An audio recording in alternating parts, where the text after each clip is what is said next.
Yo, 我跟你讲起来吼. Today, you are about to lay eyes on one of the most accurate prophecies I've ever seen, and it is terrifying as and it's all about how to occupy and destroy a country. And so far, where America is concerned, it has already come to pass. And what's even worse, it is going down in real time right here in good old Taiwan. You're in trouble now. And I gotta be straight up, this episode is not gonna be all culpe and rainbows, yo. Because after you finish watching it, you're probably gonna be depressed for a few days. At least I was anyway. Because what you are about to see is a real-life KGB agent back in 1984, no joke, teaching Americans inside a liberal classroom in LA how to occupy and destroy a country, step by step.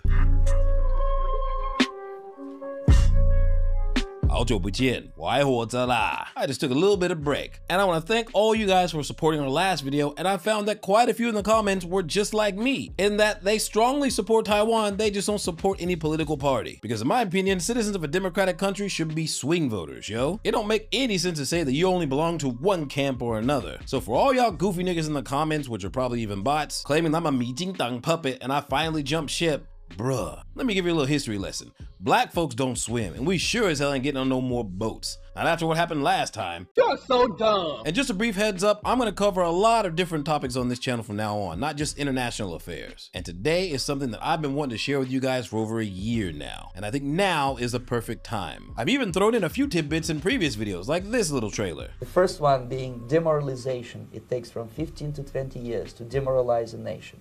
Why that many years?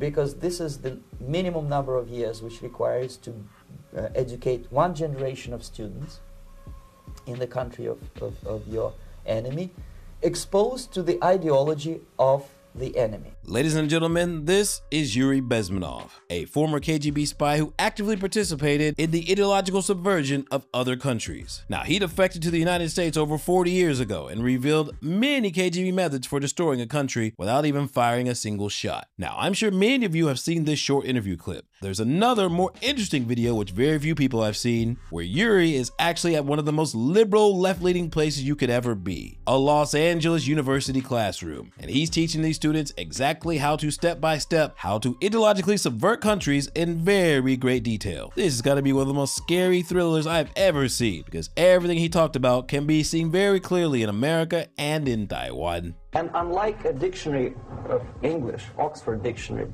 subversion in Soviet terminology means always a destructive, aggressive activity aimed to destroy the country, nation, or geographical area of your enemy. So there's no romantics in there, absolutely. No blowing up bridges, no microfilms in Coca-Cola cans, nothing of that sort. No James Bond nonsense. It's most of this activity is overt, legitimate, and easily observable if you give yourself time and trouble to observe it. But according to the law and law enforcement systems of the Western civilization, it's not a crime. Exactly because of misconception, manipulation of terms. We think that subverter is a person who is going to blow up our beautiful bridges. No. Subverter is a student who comes for exchange, a diplomat, an actor, an artist, a journalist like myself. When a country faces disaster or attack, it will unite all of its citizens, and patriotism protects the country. Just look at what happened in America on 9/11. So therefore, in order for the KGB to completely destroy a country, 他们不用007，只要用迪士尼。Weird. It's the most counterproductive, barbaric, and inefficient to fight on a battlefield. You know that war is continuation of state policy, right? So if you want successfully to implement your state policy, and you start fighting, this is the most idiotic way to do it. The highest art of warfare is not to fight at all, but to subvert anything of value in the country of your enemy, until such time that the perception of reality of your enemy is screwed up to such an extent that he does not perceive you as an enemy, and that your system, your civilization, and your ambitions look to your enemy as an alternative, if not desirable, then at least feasible. Better read than dead. That's the ultimate purpose the final stage of subversion, after which you can simply take your enemy without a single shot being fired if the subversion is successful. This is basically what subversion is. Destroying the most valuable aspects of an enemy country until their reality is so distorted that they no longer see you as the enemy. Real talk, this statement frightens me because it perfectly matches my feelings. In Taiwan or many democratic countries, I believe the most valuable thing is freedom of speech. Previously, I was scared as shit to even criticize the Minjintang because I assumed whenever I spoke up, I would be labeled as a Chinese political propagandist. And folks would be attacking me from every angle, from my nationality to my skin color, even to the lack of hair on my head. And I really felt at one point that Taiwan's public opinion environment was very similar to that country across the pond, or maybe even worse. Just like how a Minjintang legislator was accused of misogyny by his own teammates. That's crazy, man. The first stage of subversion is the process which is called basically demoralization. It says for itself what it is. It takes from, say, 15 to 20 years to demoralize a society. Why 15 or 20 years?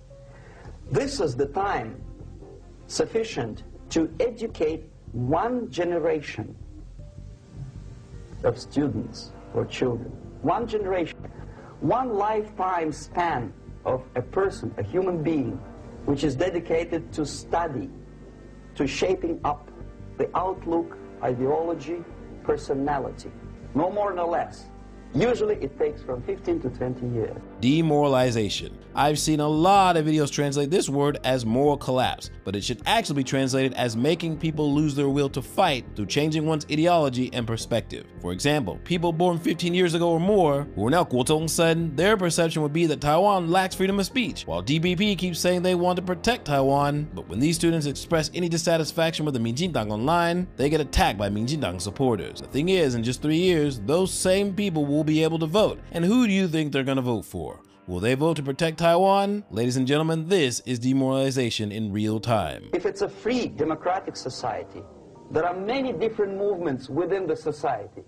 There are obviously, in every society, there are people who are against this society. They may be simple criminals, ideologically in disagreement with the state policy, conscientious enemies, simply psychotic personalities who are against anything, right? And finally, there are a small group of agents of a foreign nation, bought, subverted, recruited, right? The moment all these movements will be directed in one direction, right? This is the time to catch that movement and to continue it until the movement forces the whole society into collapse, into crisis, right? So that's exactly the martial art tactic. We don't stop an enemy.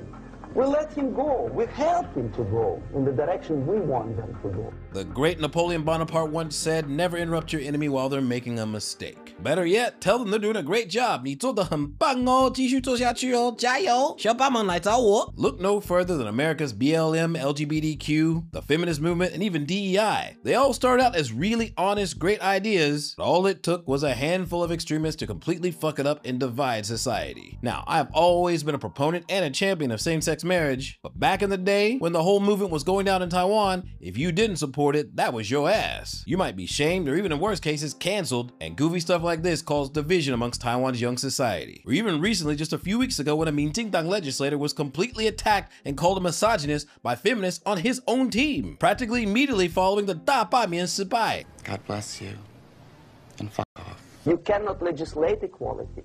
If you want to be equal, you have to be equal. You have to deserve it. And yet we build our society on the principle of equality. We say people are equal. We know it is false. It's a lie.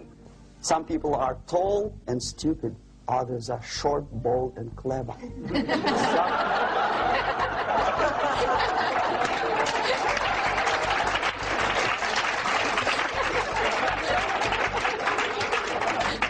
If we make them equal by force,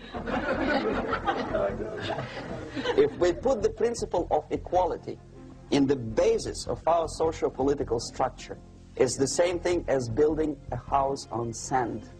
Sooner or later, it will collapse, and that's exactly what happens.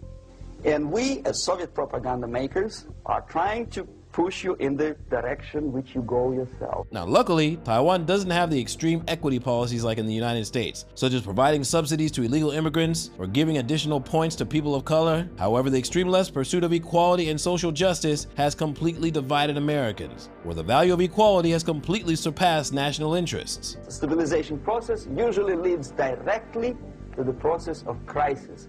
In case of developing nations, that's the area where I was active. The process starts when the legitimate bodies of power, the social structure collapse. It cannot function anymore. So instead, we have artificial body injected into society, such as non-elected committees. You remember I was talking about them here. Social workers who are not elected by people, media who are self-appointed rulers of your opinion, some strange groups which claim that they know how to lead society forward.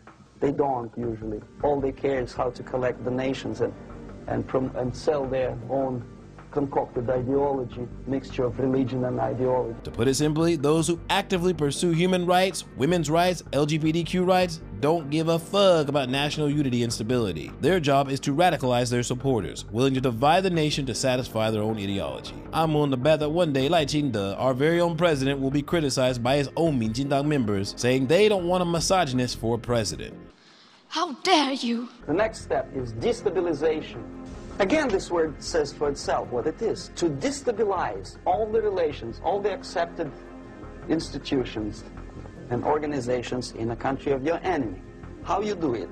You don't have to send up a battalion of KGB agents to blow up bridges. No. You let them do it themselves. The area of application is, again, it's narrower now, not like the previous case. The overt legitimate actions of the KGB in this case would be hardly noticeable.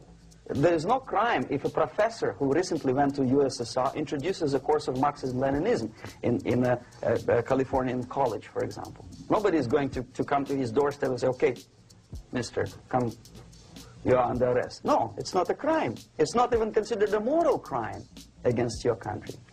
So the area of application here is narrowing down to economy, again, labor relations, right? To law and order, plus military. Yes, and again, the media, but wider scope, little bit different. Now, based on my observation, Taiwan has entered this stage right here. The spy cases involving high-ranking military officers, the Minjindang presidential office spy case, the out-of-control housing prices over the last decade, Taiwan's industrial imbalance, M-shaped wealth distribution, Minjindang supporters actively engaging in McCarthyism, Kuomintang and TPP paralyzing the Constitutional Court. These are all phenomena that destabilize Taiwan's society. Fuck. Crisis is when society cannot function anymore productively. It collapses, obviously. That's the word for crisis. So therefore, the population at large is looking for a savior. The religious groups are expecting a messiah to come. The workers say, we have family to feed. Let's have a strong government, maybe socialist government, centralized. When somebody put the employers on their place and let us work. We are sick and tired of going to strike and missing overtime and all that stuff. We need some strong man, strong government. A leader, a savior is needed. Population is sick and tired already. And here we are. We have a savior. Either a foreign nation comes in, or the local group of leftists, Marxists, no matter what they call themselves, Sandinista, a reverend or some sort, Bishop Muzureva, like in Zimbabwe, doesn't matter. A savior comes and says, I will lead you. So we have two alternatives here. Civil war and invasion. Now, remember what I just mentioned about Kuo Zong's son, who will turn 18 in 2028? They will have lived under DPP governance from 6 to 18 years old, 12 whole years. And when they cast their vote, seeing Taiwan in such chaos, they too will want a savior. And given that they've been watching Xiao Hongsu and Douyin since childhood, who exactly do you think they'll tell them that savior is? She. Now, the way I see it, everything that Ytr Bezmenov is talking about is going down 100% in Taiwan right now. Not only that, this is all exactly in line with Heath Ledger's The Joker. It wasn't hard. See, madness, as you know, is like gravity. All it takes is a little push. Just one gentle push to make Taiwan's feminist movement, LGBTQ movement, and anti-China movement go crazy, making Taiwanese people despise their own government. This is real United Front work, not those pro-China internet celebrities or singers or legislators. Those people are just pawns pushing up on you. All it takes is a little push. This is a horror story actually happening in Taiwan right now, and it seems absolutely hopeless. But Ytr provided one method to reverse the entire situation. So the answer to ideological subversion, strangely enough, is very simple. You don't have to shoot people, you don't have to aim missiles and Pershings and cruise missiles at Andropov's headquarters.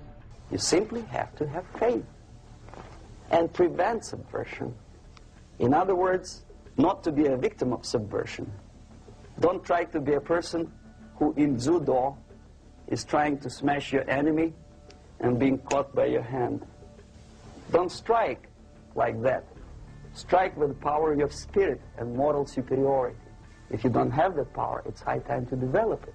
So, according to Ytr Bezmenov, faith is the one thing that can counter United Front tactics. And when it comes to democratic countries, the most important faith is in freedom of speech. However, recently, in Taiwan anyway, and also America, if you say something that your own friends don't want to hear, and they happen to belong to a certain political party, well, guess what? They're gonna shame your ass, maybe cancel their ass, and immediately label you a CCP misogynistic spy. Shit, you might even get doxxed and lose your job. Real talk, and this is gonna piss some people off. In some ways, Taiwan has become just like that country over there that we don't want anything to do with. Because at least over there, you can still call people Ytr Gang. Why are you gay? Who says I'm gay?